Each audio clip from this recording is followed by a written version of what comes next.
Hello, इस video में हम बकलिंग एनालिसिस के बारे में देखने वाले हैं, बकलिंग लोड के बारे में।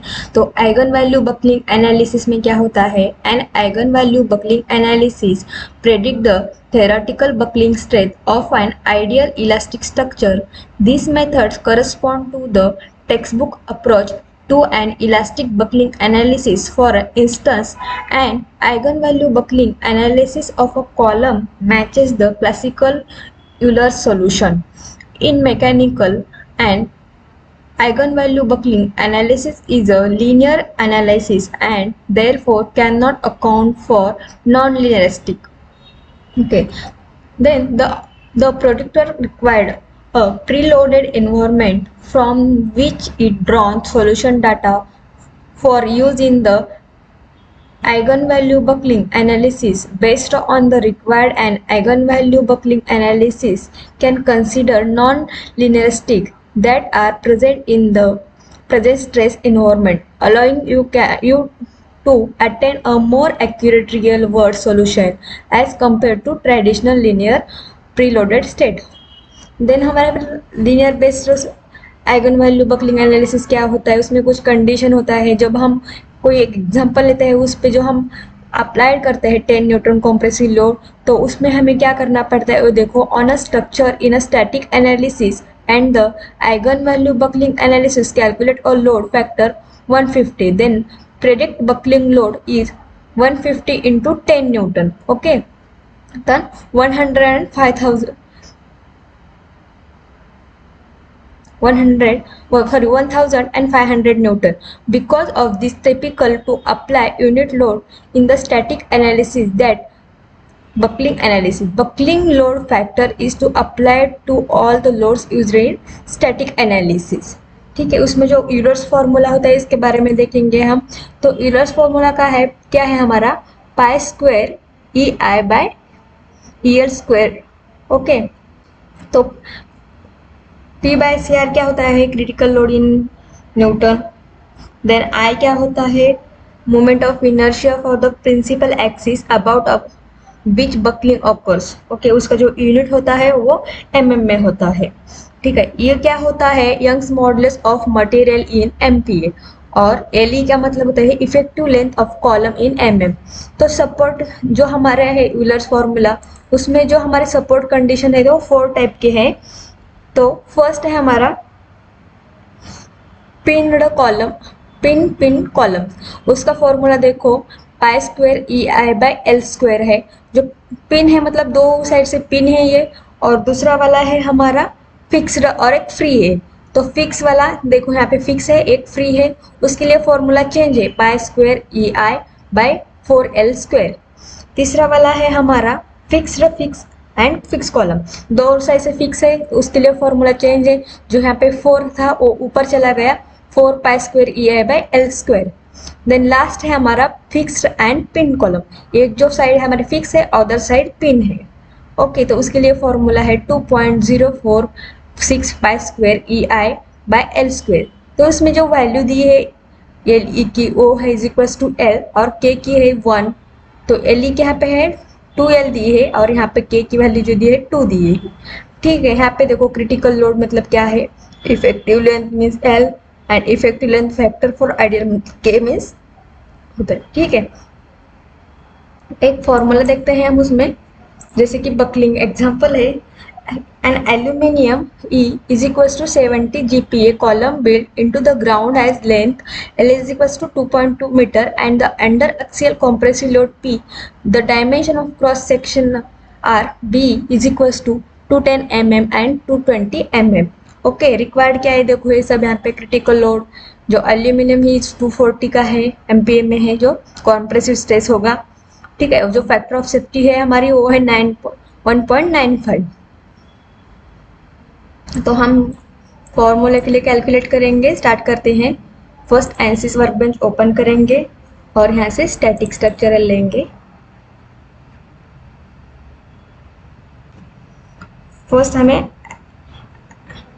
मटेरियल अप्लाई करना है, तो यहाँ पे जाती हूँ मैं इंजीनियरिंग में, और यहाँ पे डालती हूँ मैं एल्यूमिनियम.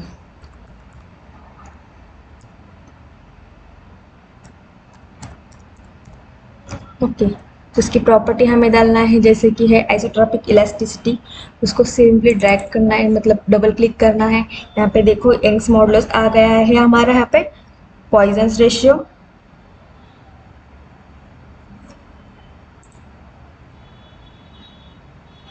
इसको हम पास्कल में कन्वर्ट करेंगे और 70,000। ओके,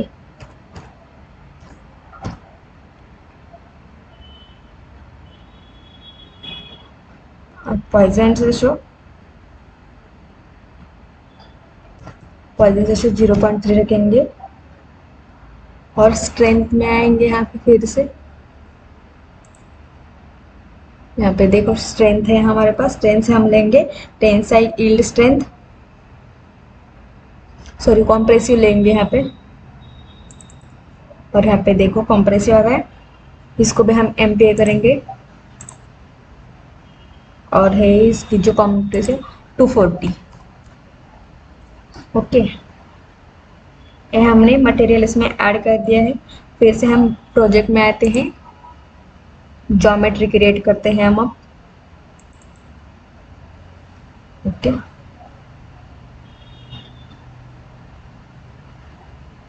डिजाइन और हमारा स्टार्ट हो रहा है यहाँ पे।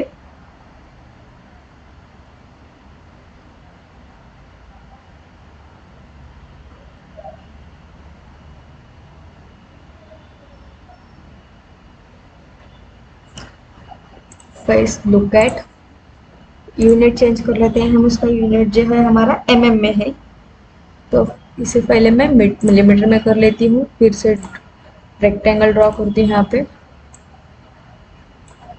और उसका डायमेंशन, जनरल डायमेंशन जो है हमारा 210 और 280।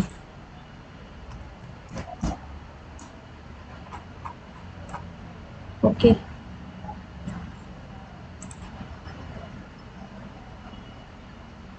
अब हमें इसे एक्सट्रूड करना है।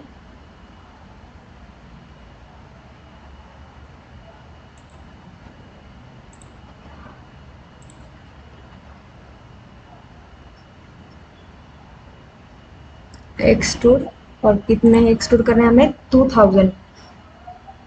अप्लाई और 2200। ओके, एमएम में हमने इसे कन्वर्ट किया है। ओके, और फिर जनरेट। ये देखो हमारा एक कॉलम क्रिएट हो गया है। अब इसे हम क्लोज करेंगे।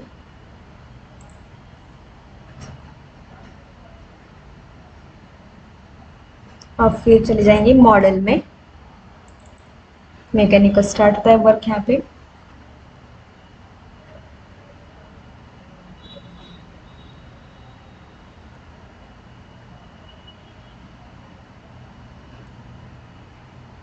तो टाइम लगेगा प्रोजेक्ट लोड होने में।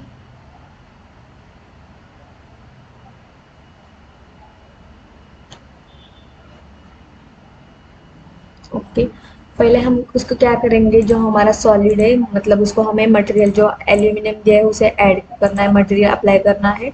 देन हमें मेश जनरेट करना है।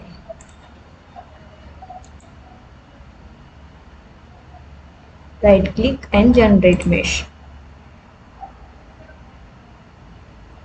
मेश जनरेट हो गया। ओके, अब हमें क्या करना है, यहाँ पे स्टैटिक स्ट्रक्चरल पे जो इंसर्ट है, तो लोड सपोर्ट में हम लगाएंगे fix support, support, fix support. एक फेस को सेलेक्ट करेंगे, अप्लाई, और बाद में लगाएंगे फोर्स। अदर साइड को हम फोर्स क्रिएट लगाएंगे। ठीक, लोड एंड फोर्स। अब फोर्स कितना डालना है?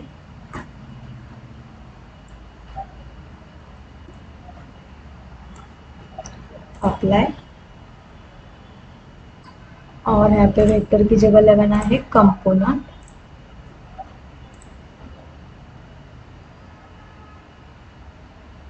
जेड डायरेक्शन को लगाना पड़ेगा हमें।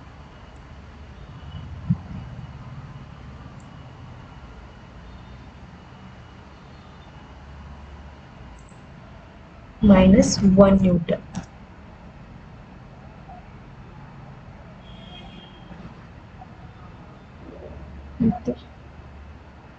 अब क्या करना है, सोल्यूशन में हमें सॉल्व करना है। यहाँ पे +1 करेंगे, ठीक है, हाँ +1 करेंगे और देन सॉल्व में सॉल्व करेंगे। सॉल्यूशन में फोर्स लगाया हमने यहाँ पे, सॉल्यूशन सॉल्व। यहाँ पे कौन सा लगाना है नहीं चाहिए, हम बाद में देखेंगे जब हम लोड में कैलकुलेट करेंगे बकलिंग एनालिसिस में। डायरेक्टली सॉल्व करेंगे यहाँ पे।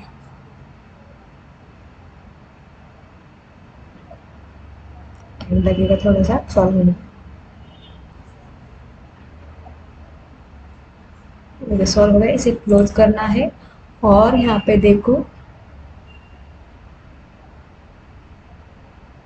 बकलिंग, उसे हमें लाना है सॉल्यूशन पे, ड्रैग करना है यहाँ पे और डायरेक्टली सेटअप पे जाना है। सेटअप पे जाने के बाद ये देखो हमारा जो था वो यहाँ पे आ गया है। अब हमें क्या करना है, हम यहाँ पे फोर्स लगाया था, ठीक है, सॉल्यूशन में हमने कुछ भी नहीं लगाया था।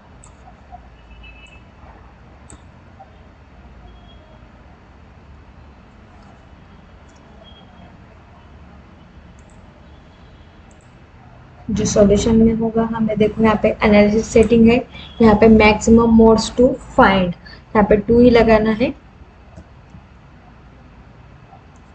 और फिर हमें यहाँ पे डायरेक्टली सॉल्व करना है। Okay, right click and solve. यहाँ पे जो टेबुलर डाटा आएगा,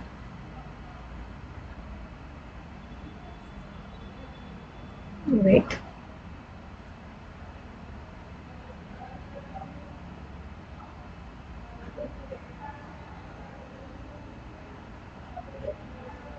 ये देखो जो हमारा टेबुलर डाटा है, लोड है जो है 7.73, जो है हमारा बकलिंग लोड। ओके, ये हमने एनालिसिस सॉफ्टवेयर में एनालिसिस किया है, एनालाइज किया है लोड। तो हमने जब प्रैक्टिकली हमने जब थेराटिकल में सॉल्व किया है तो उसकी भी वैल्यू इतनी ही आनी चाहिए, जो बकलिंग लोड की जो हमने फॉर्मूला वो आपको दिखाया था तो सेम ही आने चाहिए। वो देखते हैं हम उसको पहले। मैंने एक थेराटिकली भी सॉल्व किया है इसको प्रॉब्लम, तो यहाँ पे देखते हैं उसका। ये देखो स्टेप वाइज मैंने यहाँ पे कैलकुलेट किया है जो है वो रिक्वायर्ड, उसकी जो वैल्यू आ रही थी हमें जो एनसिस सॉफ्टवेयर में है वो टेबुलर डाटा है लोड मल्टीपल। यहाँ पे देखो 7.73 और 1.37 टू टेबुलर डाटा हमें यहाँ पे मिल रहे हैं, ठीक है। तो हमने जब थेराटिकल में सॉल्व किया है तब भी आ रहे कि वो देखते हैं यहाँ पे। तो फर्स्ट हमारा है देखो बकलिंग का एग्जाम्पल है, जो सोल्यूशन है यहाँ पे यूलर्स फॉर्मूला हमने लगाया है जो है। नेक्स्ट है हमने जो सॉल्यूशन में यूलर्स फॉर्मूला क्रिएट किया है जिसमें हमने फॉर्मूला में ये देखो आई भी निकाला है हमने, और उसका जो वैल्यू आ रही है हमारे बकलिंग लोड की वो है 7711 किलो न्यूटन। यहाँ पे भी हम देखते हैं तो यहाँ पे देखो 7.739 अप्रोक्सीमेट वही वैल्यू आ रही है हमारी, और जो सेकंड वाली है 1.37 यहीं पे देखते हैं, और इसमें देखते हैं लास्ट यहीं पे देखो एमपीए में है तो 131.1 एमपीए, और यहाँ पे भी है 1.37 ई, वही अप्रोक्सीमेट वैल्यू आ रही है। मतलब हम जो एनालिसिस किया है वो हमारा करेक्ट है, ठीक है। आप थेरोटिकली भी कर सकते हो फॉर्मूला का यूज करके, और एनालिसिस सॉफ्टवेयर में एनालाइज भी कर सकते हैं। वैल्यू में थोड़ा सा फॉल्ट चेंज आएगा, अप्रोक्सीमेट वैल्यू नहीं आएगा तो उसके पास ही होगी वैल्यू, ठीक है। जो यहाँ पे क्या बोला है the critical buckling stress Euler's, ये देखो इसका जो हमारे इसको स्ट्रेस मिला है वो कितना है 131.1 एमपीए। ओके, जो लोड है हमारा वो है 711 न्यूटन। जो हमने यहाँ पे सॉल्व किया है वही यहाँ पे हमें सॉल्यूशन में मिल गया है। ये था हमारा बकलिंग लोड एनालिसिस, ठीक है। Thank you.